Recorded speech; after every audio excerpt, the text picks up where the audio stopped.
안녕하세요. 저는 코로나가 한창이던 2년 전 남편과 이혼하고 지금은 싱글이 된 30대 직장인입니다. 요즘 주변에 결혼 후 문제나 결혼 전 다양한 문제로 고민이 있는 분들이 참 많더라고요. 다른 분들 사연을 듣다 보니 문득 제가 겪은 일도 평범한 일은 아니다 싶어 이렇게 사연을 보내봅니다. 저는 29살 나이에 결혼했었고 2년 지지고 볶고 살다가 이혼했어요. 전 남편과 둘 사이에 아이는 없어요. 결혼 초반에는 아이 가지려고 노력했는데 안 생기더라고요. 지금 와서 생각하면 부부의 연이 없어서 그랬나 싶고 다행인 일인 것 같아요. 사실 아이 갖는 거 제게 포기했던 계기가 있긴 했습니다. 누구든 그럴 겁니다. 자기가 가장 믿었던 사람이고 평생을 함께하기로 마음먹었던 사람이 내가 알던 사람이 아니었구나 하는 배신감이 든다면 함께하는 미래를 포기하는 게 당연할 거예요. 전 남편과 저는 연애를 길게 하지는 않았습니다. 첫 만남부터 서로 마음이 잘 맞아 만난 지 6개월 만에 결혼까지 하게 되었고 결혼 결심한 만큼 참 다정한 사람이었어요. 하지만 결혼을 하면 마냥 좋을 줄만 알았던 제 생각과 실제 생활은 많이 다르더라고요. 되돌아 생각하니 지금 나이에 만약 전 남편 같은 남자를 다시 만난다면 결혼을 정말 신중하게 선택할 것 같아요. 겉모습만 보지 않고 그 사람의 집안이며 부모나 가족들, 그리고 생활 습관 등등을 나와 맞는 사람인지 따져보고 결혼할 것 같습니다. 물론 그렇게 따진다고 해서 결혼 생활이 원활하다고 장담할 일은 아니란 거 알아요. 하지만 적어도 나를 힘들게 할 사람인지 아닌지는 구분할 수 있지 않을까요? 결혼은 저보다 전 남편이 더 하고 싶어 했었어요. 저는 남편이 좋긴 했지만 여러 상황들이 마음에 걸리는 게 있었어요. 하지만 그 사람이 결혼하자고 재촉했습니다. 그 당시에는 자기 상황을 숨기려 하거나 허세 떠는 건 없었어요. 우리 엄마 혼자 계시지만 노후 준비 다 돼 있으시고 우리 집은 제사 같은 거 없어. 내 동생도 이번에 취직한 거 알지? 한마디로 너는 나랑 결혼하면 신경 쓸 거 하나 없고 우리 둘만 잘 살면 된다는 거야. 이런저런 조건 따지는 것도 물론 나쁘다고 할 수는 없지만 나 정도면 그래도 괜찮은 거다. 부모님 도움은 못 받겠지만 우리 힘으로 결혼하면 둘이 벌어서 금방 돈 모을 수 있어. 내가 조건 따지는 사람이었으면 오빠 만났겠어? 무슨 말인지 알아. 그래도 요즘 집값이 얼마인데 우리 힘으로 결혼할 수 있을까? 오빠는 어머니가 전혀 도움 못 주는 상황인 거지? 나 대출 잘 나오는 거 알잖아. 너랑 나랑 모은 돈에 대출 받으면 집은 걱정 안 해도 돼. 전 남편이 사실 직업이 은행원이라는 것 빼면 다른 조건이 좋은 건 아닙니다. 홀시어머니의 시집 안 간 시누이, 아버지는 몇 년 전 사업 실패로 병을 얻어 돌아가셨다고 들었어요. 원래는 굉장히 잘 살았는데 그때 집안이 기울면서 지금 사는 다세대 주택 하나 남았다고 들었습니다. 그런 거 다 오픈하면서도 그 사람은 별로 부끄러워하지 않았고 오히려 결혼을 서두르다시피 했습니다. 사실 제가 남자를 잘 모르긴 합니다. 20대 후반 되도록 제대로 길게 연애해 본 경험이 별로 없습니다. 대학교 졸업반 때 바로 취업한 이후로 정말 치열하게 바쁘게 살았어요. 친정엄마는 제가 연애 경험이 많이 없다는 것도 걱정하셨습니다. 어쨌든 결혼 결심하고 남편을 처음 인사시켰을 때 마음에 드는지 물어봤더니 엄마가 이런 말씀을 하셨어요. 글쎄, 사람은 좋아 보인다만 너무 남자가 능수능란해도 좋을 건 없는 건데. 네가 아직 남자를 많이 안 만나봐서 모르겠지만 엄마는 결혼 서두르지 말고 좀 천천히 했으면 하는데. 얘기 들어보니 집사정도 그리 좋은 편도 아닌 것 같은데 왜 그리 결혼을 서두른다니? 왜? 엄마 눈에는 별로야? 결혼해서 사는데 둘이 제일 중요하지. 다른 건 다 부수적인 거 아니야? 엄마랑 아빠도 처음에 월세방에서 시작했다며? 둘이 살면서 착실히 모아나가면 되지 뭐. 글쎄, 그건 그렇다만 이 사람 저 사람 만나보면서 남자가 어떻구나 하는 것도 좀 알고 결혼하면 어떻겠나 싶어서 그래. 엄마는 네가 남자를 너무 모르는 것 같아. 너 겉으로 보이는 것만 보고 결혼하면 나중에 큰 코 다쳐. 엄마가 저런 말씀을 하실만 했던 게요. 사실 저는 딸만 셋인 집의 장녀입니다. 주변의 남자라고는 무뚝뚝한 우리 아빠가 다였고 대학도 여대를 나왔어요.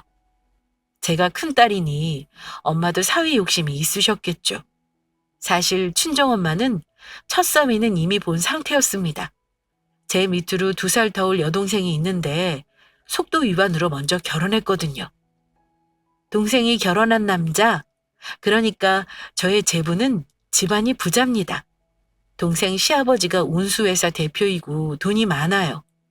물론 그 돈이 뭐 동생 돈은 아니지만 어쨌든 결혼할 때 혼수로 애 가졌다고 시댁에서 결혼 서두르면서 아파트에 뭐에 엄청 해줬더랬습니다.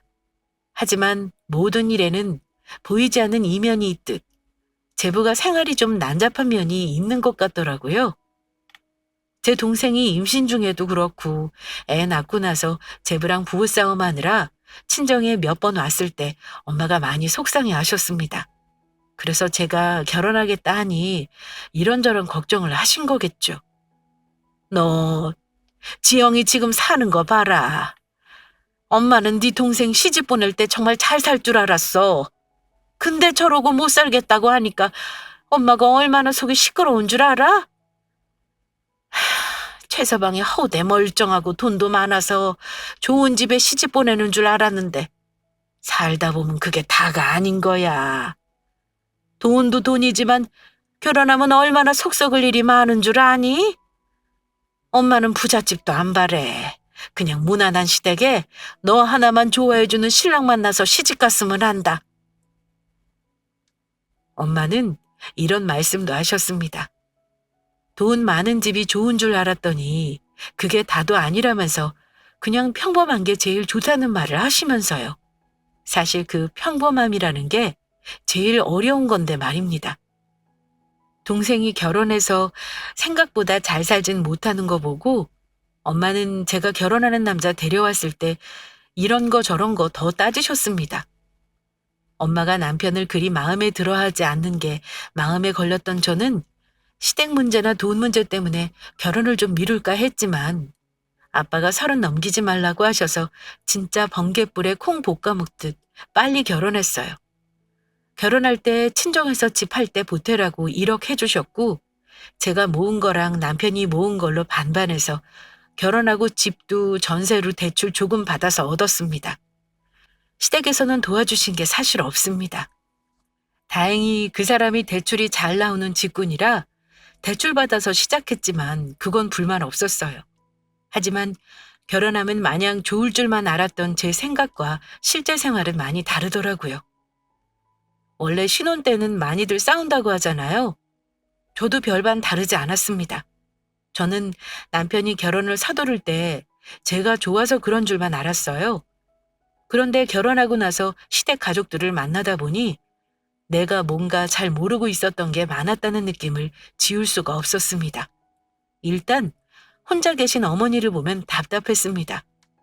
예전에 잘 살았는지는 몰라도 형편이 어려워지면 일도 할 수 있을 법한데 어머니는 연금 30만 원 나오는 거랑 자식들이 월 4, 50만 원씩 주는 돈에 의지해서 사시는 듯 했습니다.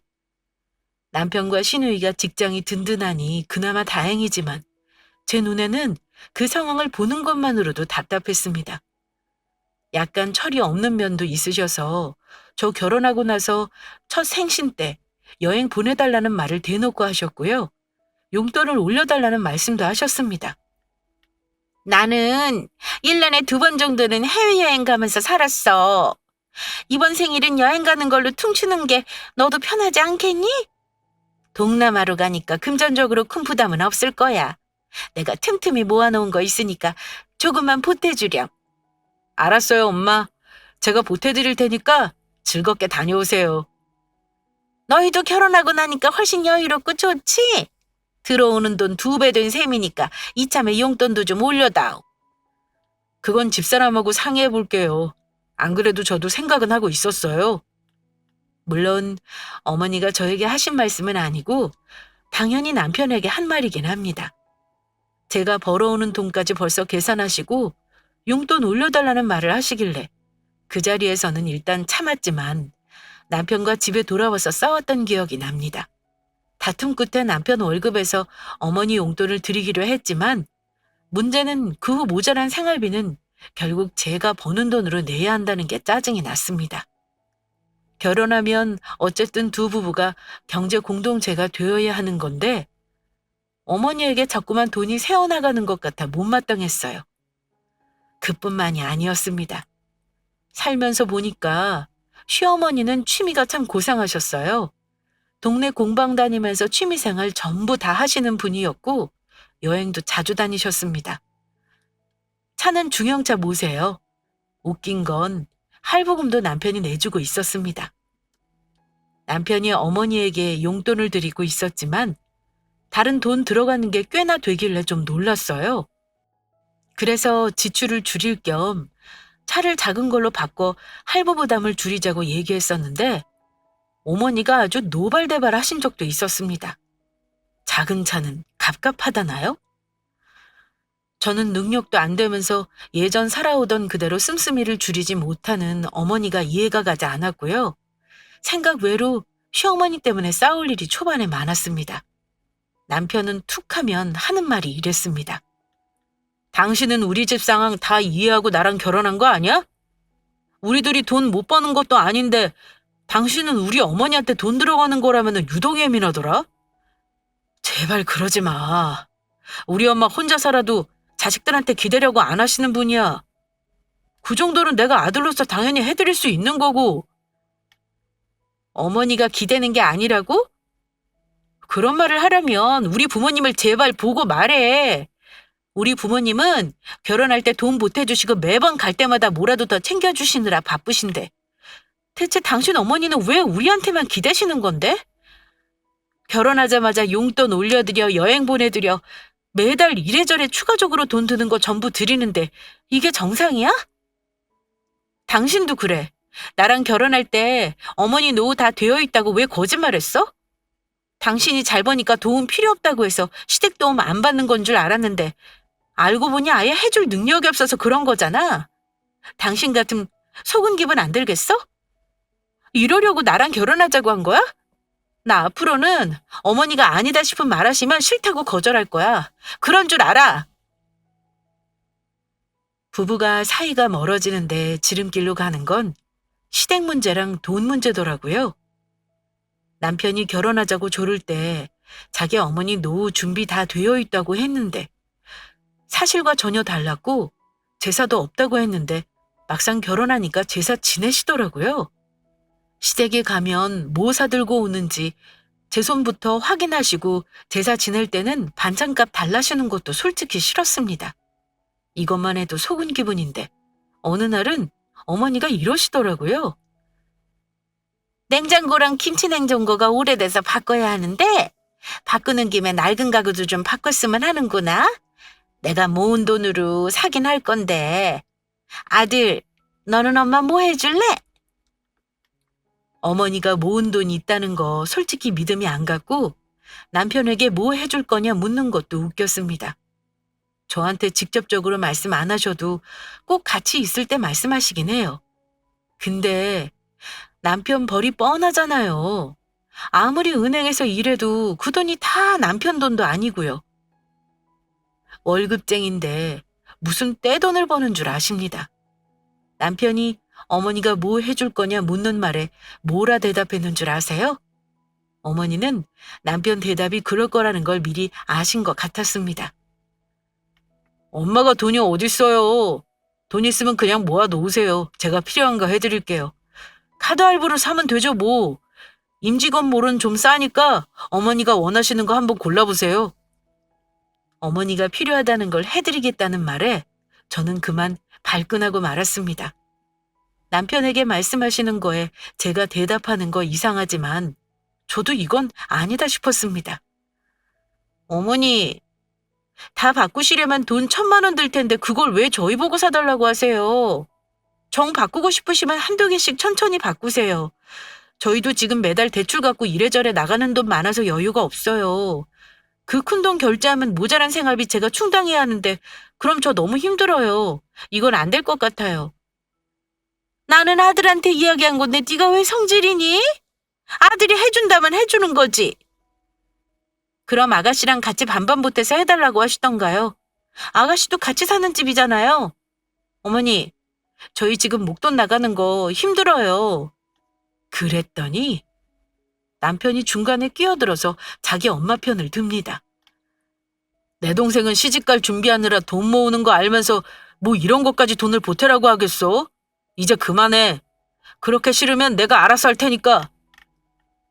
남편이 정색하면서 이러길래 그 뒤로는 다시는 말 섞지 말아야겠다 싶었습니다.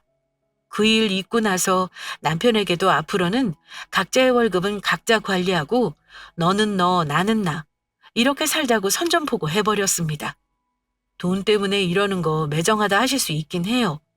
하지만 가족 간에도 푼돈으로 마음 상할 수 있는 겁니다. 특히 이런 네 돈 내 돈 구분 없는 집안이라면 더욱더 그렇죠. 하지만 매일 집에서 보고 사는 사람이랑 날 세우고 사는 거 참 피곤한 일인 거 아실 겁니다. 남편이 또 살랑거리면서 사과하고 싸우지 말자고 하면 계속 화만 낼 수는 없는 거라 그냥 넘어가고 살았어요. 그런데 같은 일이 반복되면 또 싸움을 반복했고요. 다 말씀드릴 수는 없지만 자잘한 문제들이 많았습니다. 1년을 넘게 그렇게 살면서 저도 참 지치더라고요. 저는 가능하면 부부싸움이나 시댁 얘기는 친정에 안 하려고 하는 사람입니다만 그때는 참 힘들었습니다. 결혼 생활 힘든 거 엄마에게는 절대 말 못하겠고 친구들에게도 털어놓기 쉽지 않은 문제였습니다. 하지만 제 동생이 먼저 결혼 생활을 하고 있다 보니 서로 힘든 점을 자주 만나 토로하기도 했는데요.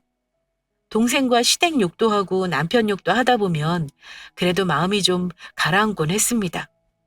동생과 저는 각자 다른 상황으로 골치가 아팠는데요. 제 동생은 이제 돌진한 아이를 키우면서 집에서 살림만 하고 있으면서도 결혼 생활이 행복하지 않다고 해서 언니인 저의 마음을 아프게 했습니다.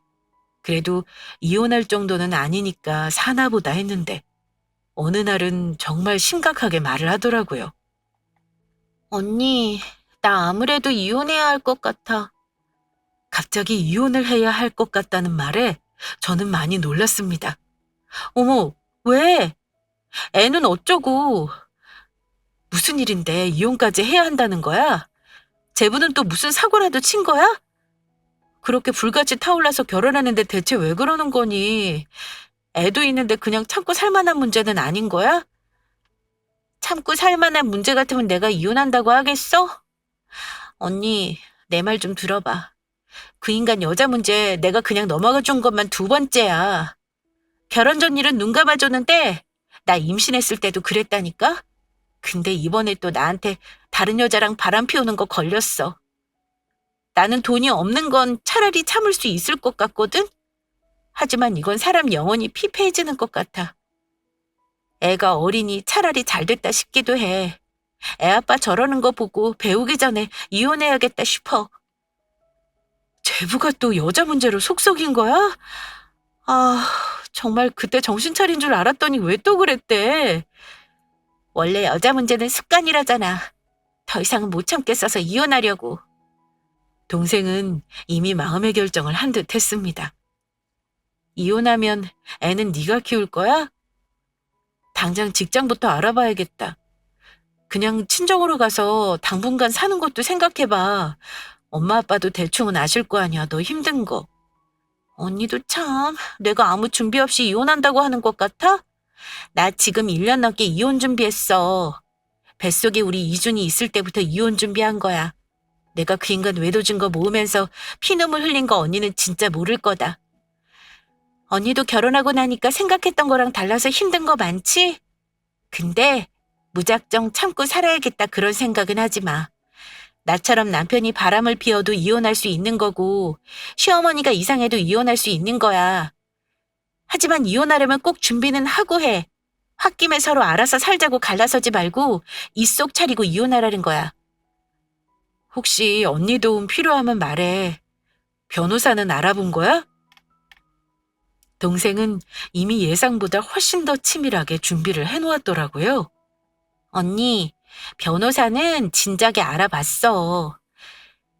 내일이라도 당장 소장만 접수할 수 있어. 위자료랑 재산 분할해서 한 5억 정도는 받아내려고. 이 인간 애도 내가 키우는데 그 정도는 받아야 내가 분이 풀릴 것 같아서 말이야. 심지어 이미 위자료와 재산 분할까지 변호사와 상담을 마쳤다며 받아내고 이혼하겠다는 말을 하더군요. 동생은 그동안 자기가 재산 분할 받기 위해 이혼 준비를 했던 과정을 설명해 주면서 저더러 사람 일 모르는 거라며 혹시 이혼할 일 생기면 절대 홧김에 손해보고 이혼하지 말라고 충고해 줬습니다. 동생이 이혼한다는 말을 듣고 오니 싱숭생숭했습니다. 왜냐하면 저도 짧은 결혼 생활하면서 이혼을 생각한 적이 여러 번 있었기 때문입니다. 시어머니와의 불화, 경제적인 문제, 그리고 뭔지 모르게 결혼 전과는 달라진 남편 때문에요. 저도 모르게 그날은 집에서 한숨을 푹푹 내쉬었던 것 같습니다. 일단은 이혼한다는 동생이 너무 걱정되어서요. 제 표정이 어둡자 남편이 묻긴 하더라고요. 당신 오늘 왜 이리 한숨을 많이 쉬는 건데? 무슨 일 있어? 동생이 이혼한다고 그러네? 오늘 그 얘기 듣고 마음이 좀 심란해서 말이야. 정말? 우리 결혼하기 전부터 시끄러웠다며. 애 있으니 좀 참고 살지 꼭 이혼해야겠대? 이번엔 못 참겠는가 봐. 제부가 바람을 또 피운 모양인데 벌써 두 번째잖아. 그전에도 복잡했고. 다 정리하기로 약속하고 결혼한 건데 원래 놀던 사람이니 버릇 고치기가 쉽겠어? 그 집안이 부자라며? 그럼 이혼해도 위자료는 꽤나 받겠네? 남편은 난데없이 제 동생의 위자료를 궁금해했습니다. 내 동생이 벌써 다 알아서 했더라. 부잣집에다 아이도 있으니 뭐 넉넉하게 받긴 할 것 같더라. 근데 당신은 그게 왜 궁금해? 암튼 당신도 똑바로 알아도 만약에 당신 여자 문제로 속 썩이면 나도 바로 이혼이야. 유책 배우자가 위자료 내야 하는 거 알지? 그랬더니 남편이 펄쩍 뛰면서 이러더라고요. 아, 야, 내가 설마 여자 문제로 너 속 썩이겠냐? 걱정 마. 그럴 일 절대 없어. 그래서 대체 처제는 위자료를 얼마나 청구할 거라는데? 글쎄, 억 단위로 받으려는 것 같긴 하더라. 정확한 금액은 말하지 않았는데도 남편은 헉소리를 내면서 놀라더라고요. 그 뒤로 남편은 몇 번씩 동생이 이혼 소송이 어찌 되어 가는지 묻기도 했습니다. 저는 순순히 아는 선에서 대답해 줬고요. 사실 별로 좋은 일도 아니라서 저는 자세한 얘기는 해주고 싶지 않았어요. 혹여 시어머니 귀에 들어가면 또 제 흠이 될 수 있는 거니까요. 그런데 우연찮게 남편의 비밀을 알게 되면서 저야말로 이혼을 준비해야 하는 일이 생기고 말았습니다. 남편과 제가 전화통화를 자주 하는 편은 아닙니다만 제가 급하게 말할 게 있어서 점심시간 무렵 전화를 한 적이 있습니다. 남편은 직원들과 식사 중이었는지 주변이 시끄러웠고 저는 얼른 용건만 말하고 끊으려고 했어요. 그런데 그 순간 남편 옆에서 누구 전화야? 라고 묻는 여자 목소리가 들렸습니다. 평소에 전화 받을 때는 항상 조용한 곳에서 전화를 받았고 집에 와서 여직원들 얘기는 별로 하질 않았던 남편이기에 저는 어떤 여자가 남편한테 그렇게 묻는 것이 이해가 가질 않았습니다. 지금 당신 옆에서 누구냐고 묻는 그 여자 대체 누군데? 그냥 같은 부서 여직원이야. 근데 여직원이 왜 당신한테 걸려온 전화가 누구인지를 묻는 건데? 이상한 기분이 들어서 따지니 남편은 한숨을 쉬면서 왜 전화했냐고 오히려 짜증을 내더라고요. 저는 기분이 나빠져 용건도 말하지 않고 전화를 끊었습니다. 그리고 그날 남편은 집에 들어와서 그냥 회사 여직원인데 왜 그렇게까지 예민하게 반응하냐고 하더군요. 물론 제가 과민한 반응을 한 것일지도 모르나. 솔직히 어느 여자인들 안 그러겠습니까? 자기 남편이 내가 안 보이는 곳에서 다른 여자와 친하게 지낸다고 생각하면 화나지 않나요? 게다가 아무리 친하게 지내는 여직원이라고 해도 서로 존칭을 쓰는 게 맞지 사람들 많은 곳에서 반말로 남편에게 누구냐 묻는 것도 이해가 가지 않았습니다. 남편은 저에게 그냥 회사 직원일 뿐이라고 말 놓을 수도 있는 거 가지고 그러지 말라고 되려 딱 잘라 말하더군요. 그때가 계기였는지는 몰라도 남편은 집에 와서 별 얘기도 하지 않았고 피곤하다며 잠들기 바빴습니다. 그렇게 매일을 지내다가 한 번 잠이 안 와서 남편이 잠들고 난 뒤 혼자 아무 생각 없이 남편의 핸드폰을 집어들어서 그냥 보고 있었는데 남편이 잠들기 전에 확인하지 않은 카톡이 와 있었더라고요. 그래서 무심코 확인을 해봤더니 잘 자고 내일 아침에 같이 커피 마시자 라고 쓰여 있었습니다. 제 예상대로 그 여자는 남편에게 반말을 한 그 여자였습니다. 남편과 저를 싸우게 만든 그 여자였죠. 그 여직원은 남편이 저와 결혼하기 전부터 남편과 잘 알고 지내던 사이였고 남편이 회사에 입사했을 때 같이 들어온 회사 동기라는 사실을 알게 되었습니다. 심지어 우리 결혼식 때도 와서 단체 사진도 찍었더군요. 저는 남편의 메시지를 확인하면서도 남편 말대로 친한 직원 동료이길 바랐습니다. 하지만 기대와 달리 둘이 주고받은 메시지와 다정히 찍은 사진들을 이미 둘이 불륜이라는 걸 말해주고 있었습니다. 벌벌 떨리는 손으로 상간녀의 얼굴을 확인하고 증거들을 남겨놓는데 남편은 그것도 모르고 세상 편한 얼굴로 쿨쿨 자고 있더라고요. 그때 느낀 배신감은 겪어보지 않은 사람이라면 모릅니다. 남편도 저와의 결혼 생활이 행복하지 않았겠죠. 그 여자와 마치 고민 상담이라도 하듯 주고받은 메시지에는 와이프인 저의 욕도 많았습니다. 회사에서 매일 마주치며 마치 오피스 와이프 행세를 했더군요. 저녁에는 야근을 핑계로 둘이 저녁도 먹고 데이트도 즐겼더라고요. 모든 증거가 핸드폰 하나에 남겨져 있으니 참, 요즘은 불륜 증거 찾아내기 참 좋은 세상이긴 합니다. 남편의 은밀한 비밀을 알게 된 후 저는 바로 이혼 준비를 시작했습니다. 전셋집 명의는 제 이름으로 되어 있어서 다행이었죠. 저는 집 보증금을 빼기 위해 집부터 주인에게 말하고 내놓았어요.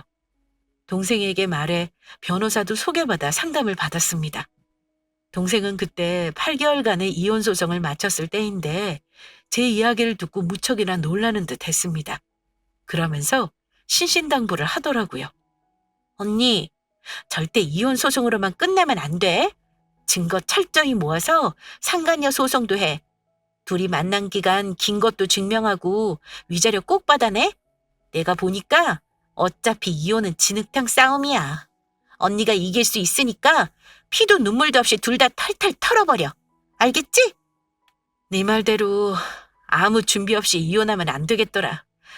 지금 당장 돈은 좀 들더라도 소송에서 위자료 야무지게 챙겨받을 거야. 그래 언니. 혹시 내 도움 필요하면 언제든지 말해. 동생은 위자료로 무려 5억 원이 넘는 돈을 받았다고 했습니다. 부잣집이고 그 집안 시부모가 그래도 손주 생각을 했는지 동생에게 미안하다며 웃돈까지 얹어줬다고 하더라고요. 그래도 이혼하고 나니까 후련하다고 하길래 나도 이혼하면 속은 편하겠다 싶었습니다. 남편은 제가 이혼 준비를 뒤에서 하고 있는 줄도 모르고 집에서는 저를 와이프로 삼고 밖에서는 오피스 와이프와 즐겁게 지내는 것 같았습니다. 종종 내 동생이 이혼 과정도 궁금해하던 사람이었는데 동생이 이혼했다는 얘기를 제가 먼저 해줬습니다. 내 동생 이혼했다더라. 상간녀 소송까지 하고 애 아빠랑 둘 다 아주 얼굴 못 들고 다니게 해줬더라고. 바람 피운 연놈들은 아주 갈갈이 찢어놔야 맞아. 이런 말을 하며 슬쩍 남편 기색을 살폈는데 남편은 뭔가 찔리는 게 있는 건지 공연히 헛기침을 몇 번 하더라고요. 뭐 그건 처제 남편이 잘못한 거고. 그건 그렇고 처제는 위자료 얼마나 받기로 했대? 돈 많은 집에다 애도 있으니까 그냥 내보내지는 않았을 거 아니야. 또 위자료를 궁금해하길래 무슨 꿍꿍이인가 싶었지만 말해줬습니다. 5억 정도 받았나 봐. 양육비는 매달 받기로 한 모양이더라. 하긴 내 동생이 시집 갈 때 해간 것도 있고 그 정도는 해줘야지. 그런데 대답을 들은 남편이 눈까지 휘둥그레지며 놀라는 겁니다. 뭐 5억? 와, 처제 진짜 좋겠다. 아니, 매달 양육비에 돈이 그 정도면 당장 먹고 살 걱정 안 해도 되겠구먼. 너무 잘 됐네. 남자가 잘못했으면 여자한테 그 정도는 줘야지. 안 그래? 만약에 나 같으면 솔직히 한 10억은 주겠다. 남편이 하는 말 들으면서 저 속으로 든 생각은 너도 머지않아 나한테 줄 위자료 준비해야 할 거다 라는 거였습니다. 동생이 위자료 넉넉히 받고 이혼했다는 말 들으며 잘 됐다는 말을 들으니 기분이 참 묘하더군요. 내가 이혼소송 청구하면 과연 어찌 나올지 궁금했습니다. 저는 그때 바로 남편 외도를 다 안다는 사실을 터뜨릴 생각은 없었어요. 그런데 남편이 그 다음 저에게 한 말 때문에 저는 결국 남편에게 폭발하고 말았습니다. 여보, 처제는 위자료 아니어도 돈 많지. 집도 처제 거라며? 근데 말이야, 내가 지금 딱 이런 생각이 들어. 처제가 우리 돈 필요한 거 어찌 알고 이혼했나 하는 생각 말이야. 대체 이건 갑자기 무슨 뚱딴지 같은 소리인가 했습니다. 대체 그건 무슨 말이야? 내 동생이 이혼한 게 우리랑 뭔 상관이라고. 우리가 돈 필요한 일이 있는 거랑 내 동생이 무슨 상관이 있는데? 여보, 내 말 들어봐. 올해 가을에 내 동생 결혼하려고 준비하는 거 알지? 근데 집 얻을 돈이 많이 부족한가 보더라. 엄마가 동생 신혼집 도움 못 줘서 너무 속상해 하시길래 나도 골치가 아팠지 뭐야. 동생은 대출이 나만큼 안 나오거든. 근데 처제가 위자료 받은 걸로 좀 도와주면 딱 아다리가 맞을 것 같아서 말이야. 당신 생각은 어때? 한 1억 정도만 도와달라고 말 좀 해줘. 그 정도는 해줄 수 있지. 어째 고민하고 있을 때 딱 이런 소식을 듣냐? 뭐? 그러니까 지금 아가씨 신혼집 얻는데 내 동생 위자료 받을 걸 보태달라 뭐 이런 소리야? 맞아. 가족이면 서로 이 정도는 돕고 살아야지. 처제가 이혼한 건 안 됐지만 우리한테는 딱 필요할 때 도움을 주는 일이 되어버렸네. 내 동생 보태주면 아마 당신한테도 엄청 고마워할 거야. 우리 어머니도 당신하고 그동안 껄끄러웠던 거 다 잊으실 거고. 어때? 당신한테도 시어머니 점수 딸 좋은 기회잖아. 이 인간은 본인이 무슨 말을 짓거리는지 알고 있을까요? 어쩜 처제가 받은 위자료로 자기 동생 신혼집 얻는데 보태라는 말을 할 수가 있는 걸까요? 잘된 일 아니냐며 마치 동생 위자료를 벌써 자기 수중에 넣기라도 한 것처럼 김칫국 마시는 거 보니 너무 화가 나는 겁니다. 이런 인간이랑 굳이 시간을 더 끌 필요가 있겠나 싶어서 그날 저는 모든 걸 뒤집어 엎었습니다. 웃기시네. 당신 지금 무슨 말 하는 거야? 내 동생 위자료를 왜 아가씨 집을 얻어야 하는 건데? 뭐? 시어머니 점수? 웃기는 소리 하지 말고 당신이야말로 내 위자료 낼 준비나 해. 제가 소리를 버럭 지르자 남편은 오히려 정색을 했습니다. 당신은 깊이 생각해보지도 않고 왜 화를 내는 거야? 그리고 위자료라니. 내가 당신한테 위자료를 왜 줘? 내가 이런 말 했다고 나랑 이혼하겠다 이거야? 당신 예전부터 돈 가지고 사람 참 치사하게 굴더라. 안 주면 안 주는 거지 왜 위자료를 내라고 하는 건데? 잘 생각해봐. 정말 나한테 위자료 줄 일이 없어? 당신 입으로 말할 마지막 기회 주는 거야. 지금 말해. 안 그러면 앞으로의 일은 단단히 각오해야 할 거야?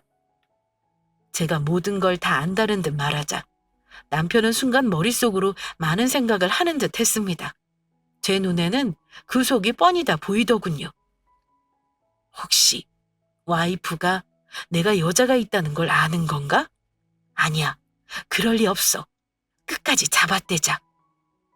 남편이 무슨 생각을 하는지 뻔히 예상이 되는데 그 인간은 이윽고 결심을 한 건지 아주 단단히 잡아떼더라고요.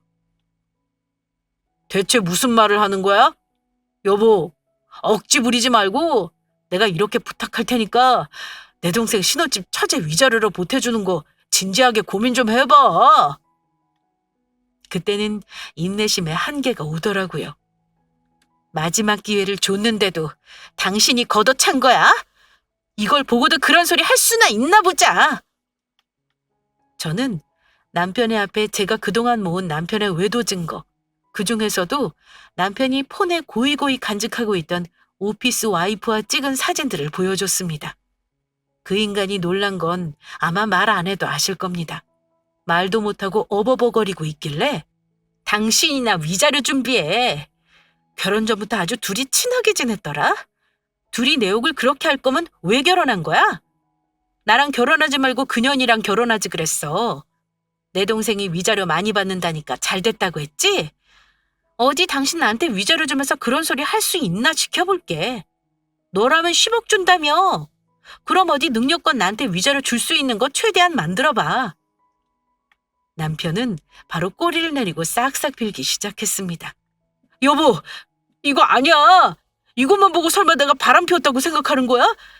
친하기는 했지만 불륜 같은 건 절대 아니야. 얘는 나랑 입사 동기인데 당연히 허물없이 친해서 그런 거야. 당신이 원하면 삼자 대면이라도 할게. 어? 너는 허물없는 사이랑 같이 밥도 먹고 술도 마시고 모텔도 가냐? 웃기는 변명하지 말고 짐 싸서 당장 나가. 그 인간은 읍소작전으로 바로 노선 변경을 하더라고요. 잡아떼기는 이미 글렀으니까요. 당신이랑 사이 안 좋을 때 나도 외로워서 그랬어. 남자들은 한 번쯤 그러기도 해. 처제 남편도 그랬잖아. 하지만 남자들은 기다려주면 가정으로 돌아오게 되어 있어. 근데 내가 당신 정말 싫었으면 이러고 살겠어? 제발 이혼은 안 돼, 여보. 내가 잘못했으니까 제발 용서해주라. 좀 전에 동생 위자료를 탐내던 놈이 이혼의 주인공이 될 거라는 걸 본인은 몰랐을 겁니다. 어차피 이혼은 닥쳐올 거였고 남편이 주둥아리를 함부로 놀린 덕분에 이혼을 앞당긴 것뿐이었어요. 용서는 없어. 내 동생 제부 여자 문제로 이혼하는 거 알잖아. 여자 문제는 습관이라고 하더라. 남자는 그럴 수 있다고? 웃기지 마. 당신이 지금껏 나 속인 거 그거 작은 문제 아니야. 당신 어머니로 힘든 거나 돈 때문에 힘든 거 나 다 참고 살았어. 하지만 여자 문제로 속 썩는 건 절대 용납 못해. 여보, 미안해. 내가 다시는 안 그럴게. 무조건 다 내가 잘못했어. 내가 다 정리할게. 그러니까 한 번만 봐줘. 남편은 용서를 빌었지만 이미 저는 이혼 준비를 철저히 마친 상태였습니다. 조금 시기가 앞당겨졌을 뿐 결심에는 변함이 없었어요. 남편에게 나가라고 했지만 거부하더군요. 이혼 소송하면서 한 집에 살 수는 없으니까요. 그 인간이 자기 어머니 집에는 죽어도 못 들어간다고 하길래 제가 나가기로 했습니다. 어차피 집을 내놓았으니 남편도 그 집에서 계속 살 수는 없을 테니 마음대로 하라고 했습니다. 제가 짐 싸서 나가고 남편은 정말 사태가 심각하다고 느꼈는지 매일매일 친정에 찾아와서 빌었습니다. 아마 그렇게 매달리면 받아줄 거라 생각한 모양입니다. 하지만 친정 아빠한테 매번 문전박대 당했고 결국 나중에 이혼소장 받고 나서야 이혼을 피할 수 없다고 받아들였던 것 같습니다. 결국에는 저에게 한다는 소리가 위자료를 깎아달라는 말이었습니다. 미안하지만 당신 청구한 위자료 말이야. 솔직히 내 능력 밖이야. 다음번 조정기일에 나는 죽어도 못 준다고 할 거야. 위자료 4천이라니 말이 된다고 생각해? 당신이랑 결혼 고작 2년이야. 이건 너무 과해. 절반만 받으면 안 될까? 그 말 듣고 대답도 안 하고 전화 끊었습니다. 그 돈 다 받겠다고 산정한 거 아니고요. 판사님이 조정할 거 감안해서 산정한 거지만 막상 그 인간이 찌질하게 말하는 거 들으니까 깎아주기 싫더라고요. 결론부터 말씀드릴게요. 전 남편과는 4천만 원까지는 아니지만 받을 수 있는 돈 최대한 받고 이혼 소송 끝냈습니다. 그리고 상간녀에게 위자료도 1,000만 원 넘게 받았어요. 뭐 증거야 차고 넘쳤으니까 반박도 못 하더라고요. 아주 뻔뻔한 상간녀라면 항소도 하고 시간을 끌기도 한다면서요. 하지만 그녀는 회사에 망신살이 뻗쳤는지 빨리 돈을 주고 마무리하고 싶었습니다. 하지만 제가 골탕 먹이고 싶어서 합의 안 해주고 끝까지 재판 끌고 가서 판결 받았네요. 소송이라는 게 참 쉽진 않긴 해요. 이도저도 귀찮으면 협의 이혼하고 결혼할 때 각자 보탰던 돈만 정리하고 끝낼 수도 있죠. 하지만 저는 그러기 싫었습니다. 그래서 제 사연을 보낸 거기도 해요. 돈 문제 때문에 혹은 시간이 오래 걸려서 본인 권리를 포기하고 대충 이혼하고 나서 힘들어하는 분들을 저는 너무 많이 봤거든요. 절대 그러지 마시고 본인이 할 수 있는 한 준비를 철저히 하고 이혼하라 말씀드리고 싶어요. 그렇지 않으면 이혼하고 나서 후련할지는 몰라도 문득문득 배신감으로 인해 우라가 치밀어 오를 겁니다. 결혼도 이혼도 제가 선택했으니까 누굴 원망하고 싶은 마음은 없어요. 다만 엄마 말을 듣고 신중히 생각하지 않은 거 조금 후회하고 있습니다. 누구든 2번 겪고 싶지 않은 일이지만 그래도 저는 앞으로 남은 삶이 더 소중하기에 훌훌 털어버렸습니다. 저는 이혼하고 나서 솔직히 너무 좋아요. 답답한 시댁에 안 가도 되고 명절 연휴가 오롯이 제 것이 돼서 그것도 좋아요. 앞으로는 결혼할 생각도 없습니다.